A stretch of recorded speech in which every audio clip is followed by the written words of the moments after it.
Hi guys, எல்லாருக்கும் வணக்கம். இந்த இன்ஸ்டாகிராம் வந்துருச்சால எல்லாருமே நீங்க ஒரு சேவலோட அடிச்சு போட்ட உடனே அது போய் பயங்கரமா கமெண்ட்ஸ் ஃபயர் எல்லாம் வருது எல்லாமே பாத்துட்டு அதுல நீங்க நல்லா பாருங்க. நான் சொன்ன ஃபர்ஸ்ட் பாயிண்ட்டும் செகண்ட் பாயிண்ட்டுமே தாண்டி ஆப்போனன்ட் பயங்கரமான இறந்தப்ப நம்ம சேவல் பார்த்தா மாட்டிக்கின பிறகு அது அவ்வளவு சீக்கிரம் ஜமீன் ஆகிடாது. ஆனா கழுத்தை எச போட்டு ஏதோ ஒண்ணு பண்ணி டிரா பண்ணிடும். சோ அந்த இடத்துல பார்த்தா அடிச்ச வீரனை விட எல்லாத்தையும் வாங்கிட்டு அந்த சேவலுக்கு சம ரோசமா இருந்தாலும் ஒரு ரோசத்தை காட்டினும் புத்தி கூர்மையான இருக்கிற பொருளை எடுக்கணும்.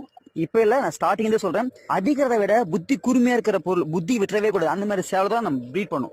சோ அந்த மாதிரி சேவலுக்கு நம்ம நல்ல வேகமான பொட்டையை போட்டு அதனுடைய வழிக்காக நம்ம எடுத்துலாம். அதனால அந்த மாதிரி சேவல்கள்லாம் தயவு செய்து நீங்க அவாய்ட் பண்ண. இந்த சேவல் ஜமீன் அடிச்சு பந்தயம் கொடுத்துச்சு ஒரு கண்ணு போச்சு சொல்லிட்டு வித்துறாதீங்க. அந்த மாதிரி சேவல் கையில வச்சு நீங்க ஒரு லைனை கிரியேட் பண்ணலாம். இந்த 3 லைனுமே நீங்க மெயின்டைன் பண்ணா ஒரு 3 வருஷம் ஒரு 4 வருஷம் கழிச்சு உங்களுடைய வீரன் தமிழகத்துல இல்ல சேவல் இருக்கிற இந்த உலகத்துல இருக்கிற எல்லா இடத்துலயும் பேசப்படும். நீங்களும் பேசுவீங்க. நீங்க ட்ரை பண்ணி பாருங்க. கண்டிப்பா அதுல நிறைய பெரிய சக்சஸ் வரும். கொஞ்சம் நிதானமும் பொறுமையும் தேவைங்க.